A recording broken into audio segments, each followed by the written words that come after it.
you've got a lot more benefits heading your way living in a city. You've got a lot more practice reps and you've got a lot of people that you can follow up with. If I've reached out to, let's just call it 500 businesses over the last months, you now have opportunity to follow up with those people again. And the likelihood is none of them are going to remember who you are. If you live in a major city and you don't have enough leads for some reason, you stick around to the end, T-Marsh is going to tell you how to change that and how to make sure you've got more work than you can handle. Welcome to another episode of the UpScale Business Coaching Podcast, where we hopefully bring some clarity to the chaos of running a trade business. And today, we are joined by the one with T-Marsh. How are you, mate? I'm good, thanks, man. I love how the transition here is that we've got to pretend like we weren't hysterically laughing moments ago.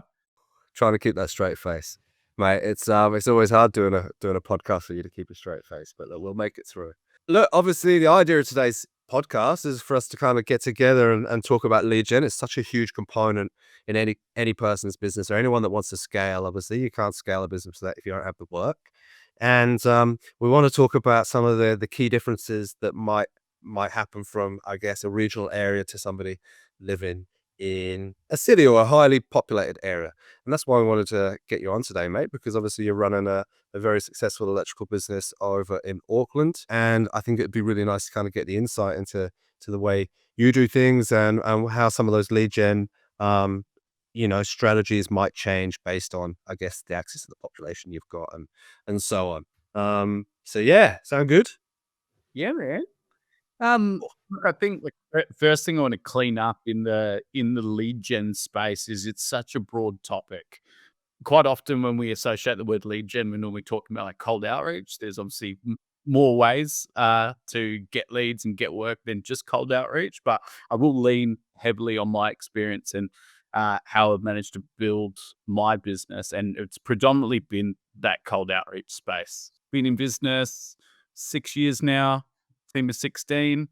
And look, the city that I'm in, like I am in a city, Auckland is very small compared to the likes of like Sydney, Gold Coast, Brisbane, all that sort of stuff. I think we've got the population of Sydney in the entire country. But dude, I think in the lead generation space, for me, in my journey, what's yielded the best results has been cold outreach. What that looks like, I suppose, for any trade business owner, it's a pretty scary concept. Yeah. Like I've been doing this for 6 years. I still hate cold calling. Yeah. But unfortunately, it's what's required to get work with those so-called high-value clients that we want, like your builders, your property managers, your building managers, all that sort of stuff. So I've kind of really just taken that aspect of getting leads and ran with it for this many years. I feel like you just have so much opportunity, like in a bigger city. Like I know you caught up with V-Marsh earlier today and sort of talked a little bit about like the rural stuff, which just gives you a big insight. Like V-Marsh has got a company exact same size as mine. Yeah. He's doing the same numbers and he's doing it in a quarter of the population. So it almost makes me look shit at doing it, to be honest. Well, I think there's some fundamental differences there. And like you said, with an increased population, I feel the cold outreach space that you do works really well because with the increased population, there's also more businesses, right? And the cold outreach is primarily a B2B lead generation strategy, right? It's not like you're going to just run through the yellow pages. Do they still have them? I don't know. And just like cold call people's homes. Just be like, hey, do you need any electrical work done? Right? It's a B2B kind of strategy. And obviously B Marsh's strategy was obviously a lot of cold call and relationship building. But also has to rely a lot more on the local kind of community. So for you found that kind of method that works and you've ran with it. Yeah. So like, I think like coming back to that whole ideology of there's like more ways to get leads and get work than just cold outreach. It actually all starts with cold outreach though, in order to really solidify those other lead engines that we work on here at UpScale. In the B2B space with cold outreach, like what I've found in a city that makes it different is you just have so much more opportunity. Yeah. If we think about the concept of cold calling, cold emailing, what happens if I fumble up my words? What happens if I sound like an idiot on the phone? Well, for the bigger population, you get a lot more practice. That's for sure. It makes it a bit easier to sort of be known for a niche as well. Like we are heavily involved in the, like, property management real estate game. Like, we've really found our feet as that being our niche. Like, I would say it's a good sort of, like, 40% of sort of what we do if we talk about client type. And the beauty of being in a bigger city, it's like once you've got a couple under your belt, it's really easy to just adopt that pitch to other property managers and use that as proof of like, hey, look, we specialize in property management work. We work for over 60 plus property management agencies in Auckland City. Look, we'd love an opportunity to come meet you guys. So you've already got credibility before you've even turned up. Whereas like in a rural city, where there's three real estates, well, I suppose you could actually pitch it. I've got 100% of the real estates in town. Like, so Yeah, that's the other thing that me and Bebash spoke about was you don't really have much opportunity to practice or to mess things up, right? Because if you mess something up or you give bad experience to one real estate agent, then they're going to tell the other two that are in town.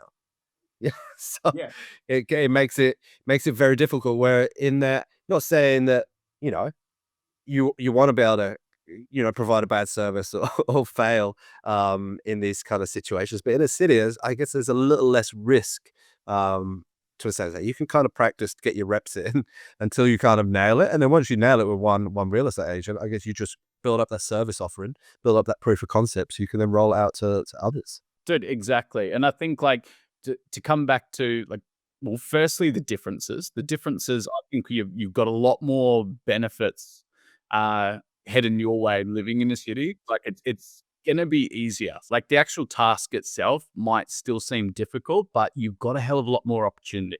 You got a lot more practice reps, and you've got a lot of people that you can follow up with. Like this is a lot of things that I think we've both been finding with clients recently in the cold outreach space is cool. They're doing their lead gen, they're reaching out to these people, and then once they've done it, they just feel like, okay, cool, that's it.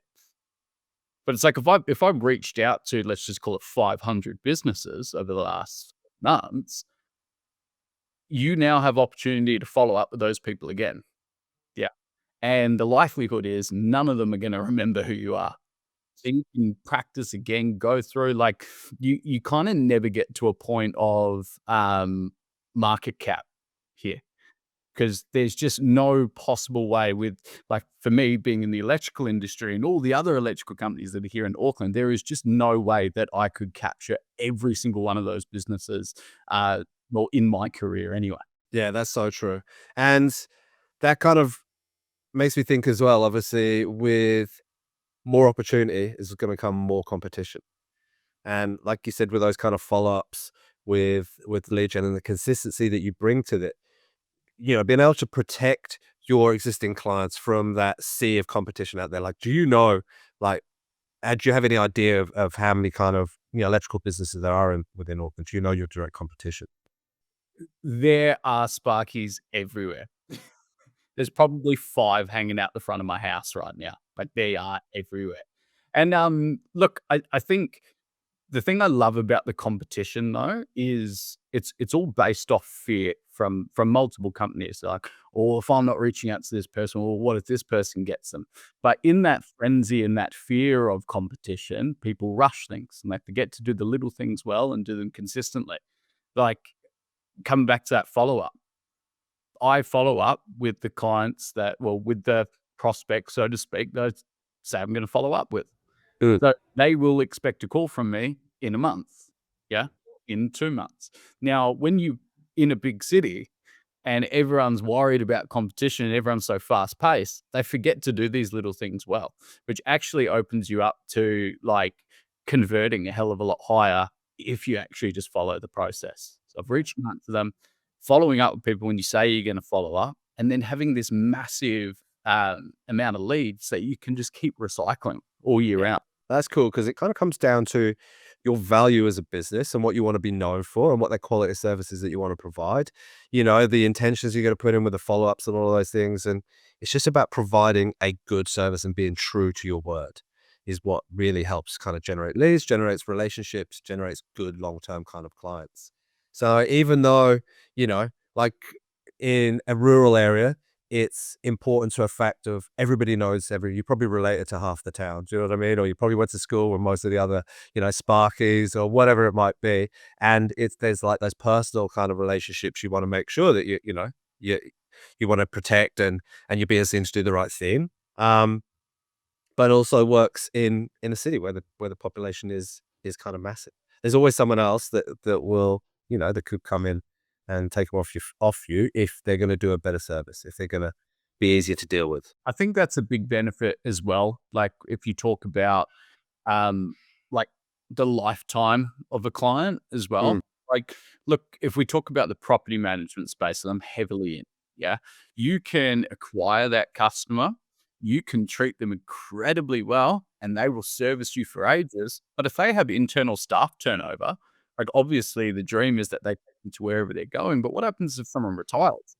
Yeah, and then the other PMs have already got their click with someone that they're using, and look, this happens. Like, you can't really go up against, someone's wife's brother that's been doing work with that branch for years and years and years. So imagine if that happens to you in a rural town and you lose that real estate and there's only 3 of them, yeah? Like, if you do lose one for something that's outside of your control, like, you have so much more opportunity to fill those gaps, and it really removes that, like, key client risk as well because you're yeah, spreading like, cool, it might be a market that you're working for, but you're spreading that risk over, like, hundreds of clients. So if you do eventually get to the lifespan of that client in your journey, regardless of all the follow-ups that you've done and all the things that you've done for them over the years, it's not gonna take such a big hit on your business. yeah, yeah, cool. Um, Thinking about the kind of niches and opportunities within the city, and let's say just in the electrical game. Like, if I'm a Sparky, thinking about going out on my own, and I know that there's a few key companies that have got all the real estate's tied up within my area. Like, what are some of those other opportunities out there? And it might be, like you said, just that service maintenance, but what are the kind of sub trades of electrical that we could kind of grow a niche into? I guess it comes down to the way that you frame it. Like, you wanna look for a business, yeah, or a client type that once you've acquired them once, can give you access to consistent jobs, yeah? So, if we think about, like, the renovation space, yeah, teaming up with, like, bathroom reno companies, and their niche is to solely do bathrooms. Hmm. Now, how many bathrooms can you do in a year? Quite a few, Yeah. yeah? So if you're in that niche and you're set up for providing a fast turnaround service, you know every form of application that would go into a bathroom. You have your quoting, your pricing set up so that you can get these things out quickly. You got capability statements that are showing that you specialize in this area. You can capitalize to the same value, if not more, in an industry like that. There's a couple of clients I work with that, in the industrial electrical kind of maintenance space, right?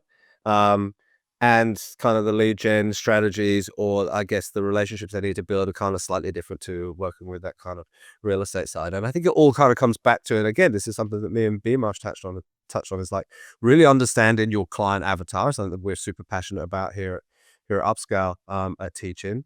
And as soon as you understand their kind of buying habits, or what are things that make them tick, or what they value as a service, like the better you can know that, and the better you can kind of hone in on those needs and wants for a client, that's what's going to make you successful, along with some consistency and just being a good bloke, just being true to your words, right? That's the thing. We talk about it and we make it sound simple, and it's because it is. Yeah. I Mm, feel like the moment that you overcomplicate any lead gen strategy, it's not gonna work, and it's yeah. certainly not gonna stay consistent. So if we think about, like, how to get them, how to keep them happy. It's like, Hmm. cool. We could use cold outreach to initially get one of these clients. And then Yeah. they move into some other lead forms of like, how can we extract more value from showing other services that we offer? So, for example, I might pitch that we'll come in and do your electrical, but then they find out that we do aircon, we do appliances, we do solar, we do all of this stuff. So now you've actually just broadened the scope of jobs that they can offer you. And then they're going to move into, your current customer engine, which is just about looking after them, making sure that you have those touch points and you're touching base. Because, there's been times where you'll win over a builder, and they might give you one job, and then that's it. So yeah, And all it takes is that simple, like, hey man, just touch and base, see if there's anything else in the price for you. Is there any other things that we can do? Hey, just a reminder that we actually do data as well. We actually do aircon as well. It's just staying front of mind for these clients yeah. that's a big difference.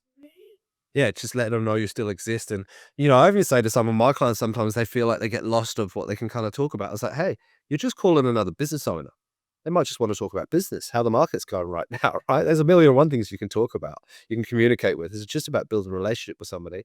And if you can become, if you're a likable person and you can really build that relationship, then they're going to want to use you. It's like, yeah, I love it. Um, Obviously, Beamash was saying in kind of rural areas, he finds that he has to sponsor every kind of sports team, gets involved in, school events and calisthenics clubs and stuff like that. I kind of feel like that's not necessarily such an important thing within city or high density sort of areas. Like, what's your opinion? Like, is that a strategy that you guys kind of use? Look, I think it comes back to that value thing. Like what do you want to be known for? Yeah. Do you want to be known as the local electrician in your community that gives back and supports? Or do you want to be known as the big mob that services the whole area? It really comes down to what you want. Like some of these things, like some of these strategies that you would use in rural towns do have merit in a big city. But you got to run with it. It's the consistency thing. Like you can't expect to sponsor a local footy club once Hmm. and that's it. And then 6 months later, there's another electrical company on that billboard. Like you got to dive into that, and you got to Of really course. value that delivery too. So if you want to be known as the local community guy, like go with those sorts of strategies.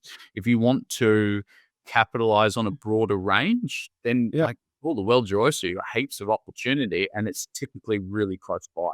So it's Yeah. just a matter of getting out there and put your Yeah. face in front of as many people as you can. It's kind of interesting as well. In a more built up area, there's probably more like micro communities.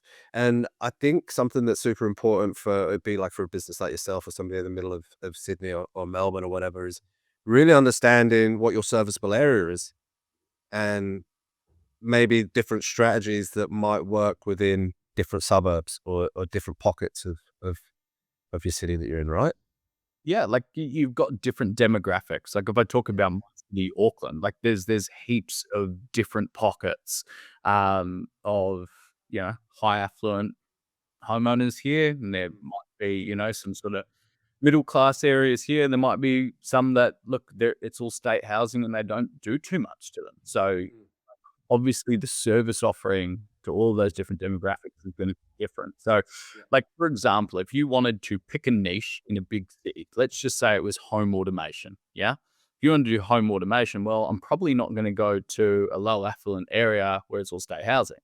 I'm probably going to look for the higher affluent areas and teaming up with builders in that area, renovation companies, facilities managers, building managers, property managers that look after those properties. Yeah. You're going to get to know developers, you're going to get to know homeowners in that area that are going to be probably more aligned with doing something like home automation in their house. Whereas if I were to pitch that on the other side of town, they're just probably not Yeah. going to land the same. Yeah, exactly.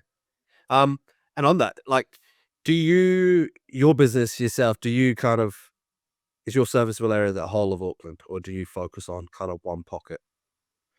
Auckland's pretty small, so Yeah. we do So you we can cover the whole. We Yeah. do cover the whole thing, yeah. Yeah. So, but that again, that come back to that some niche thing, like certain areas require certain things. So there's Yeah, of certain course. areas that have a hell of a lot more rental properties. So they've got more agencies out there, and they've got Mm. more this, that, and the other. And then there's some like newer areas that are getting a hell of a lot more developments done. So we might work in this side of town doing a lot of our builds, and then this part of town doing a lot of the fit out stuff, and then this doing the property management stuff. And then it's like each of those like suburbs, so to speak, require different things. So 5 minutes down the road from my house, every single December we pitch ceiling fan flyers and run ceiling fan ads for that space because it's a whole bunch of townhouses that have been built. Aircon was an afterthought, and the only thing that they can do is ceiling fans. So every single Christmas, without a doubt, the moment that it starts leading into December, we go and just pile drive a whole bunch of ceiling fans down there. Now, we don't really do it in any other suburb other than down the road. And the hit rates that we get on that is just insane. Couple that with your digital advertising, couple that with talking to local businesses, like you're going to have people sat out the front of your cafe, you're going to have people in your restaurants. Let's make sure the aircon's going, let's make sure your ceiling fans are working, so on and so forth. Obviously, you touched on digital advertising there. Is that something that you find is like hyper important to your lead gen strategy for you in a obviously a city, a highly populated area? Yep. The way I like explain it to a lot of my clients is simply like if you sat at home and waited for the phone to ring, do you think you'd be busy? And most of them answer no. And then I say, look, okay, cool. What if you reached out to 10 businesses a week? Do you think you'd get work tomorrow? And they're like, oh, yeah, maybe you could do. Okay, cool, sweet. What happens if you sent a text message out to all of your clients right now? Do you reckon you might get work? Yeah, could get a bit. Okay, cool. So it's like, well, if you did all of these things together, what's your likelihood of getting work? I'm like, oh, well, like heaps. I get heaps of work. So it's not that one of them is more important than the other. What's important is doing all of these things at once. So there's a time and a place to answer your question with the digital advertising stuff. Mm, I find a lot of business owners try to jump into it too early, and maybe their revenue, their money coming in isn't where it needs to be to really like start throwing cash at that. Obviously, the whole purpose is that you're going to yield results, but it does take a bit of time to get your ads working. And I think people don't really understand that. Like your ads are only as good as you communicate with your ads manager, and you need a bit of cash to throw at it to get it humming along and actually yeah. giving you the results that you want. So people become too dependent in that space because it's easy. You Oh, pay of money for course. people, Mm, people inquire, and then yeah. and you convert them to jobs. It's like, it's picture perfect. I wish that was the only way. That'd be awesome. Make my job a hell Totally. of a lot easier. Yeah. But if you're advertising digitally, the only people that are gonna really contact you are homeowners, Yeah. not people that are realistically gonna give you endless amounts of, reoccurring work. Yeah. There's gonna come a time that you're finished all the wiring at Betty's house, that Yeah. she's done now for the next 10 years. She doesn't need your service anymore. She might refer you to a friend, but that's probably not gonna keep your team as busy as you need them to be. Nah, no way. So it's super important to be working on that follow-up sequence, nurturing existing customers, doing Mm, cold outreach, advertising on Google and Facebook, getting out there on social media, teaming up with other trade business owners, and just yeah. like following up on all the assets and things that you've installed. 100%. I think like there's something that we really like to stress is that there's no quick fix, there's no magic pill to lead generation. And I think some people think they're in a highly populated area, then if I just run some Google ads, that's gonna, start generating leads for me. But there's a certain scale of a business that really there's a kind of comfortable spot for that to actually work. Like I said, if you've got the money to reinvest into it, you've even got the time to actually answer those leads kind of coming in as well, right? So it's Yeah. so key, like you said, that there's not a kind of a one prong attack, right? You've got to make sure that you're covering all your bases with the cold outreach, maybe with some at a certain point, some digital advertising, with some kind of flyer drops, having those kind of nurture sequences. And I think another thing that I take away, it's like just really understanding that market, really being clear on the avatar, understanding what's important to certain demographics, certain pockets, like your fan, scenario. Where are the expanding suburbs where new builds are kind of happening? Where are the high rises where there's a lot of, rental properties?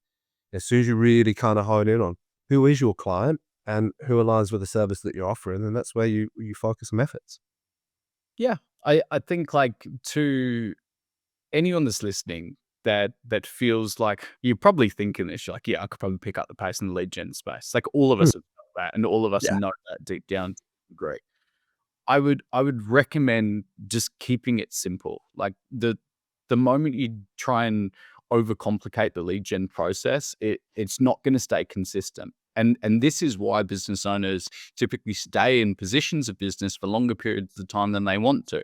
So let's just talk to like I suppose the audience that might be working towards getting off the tools. Now, realistically, that period of time is pretty hard in business, huh?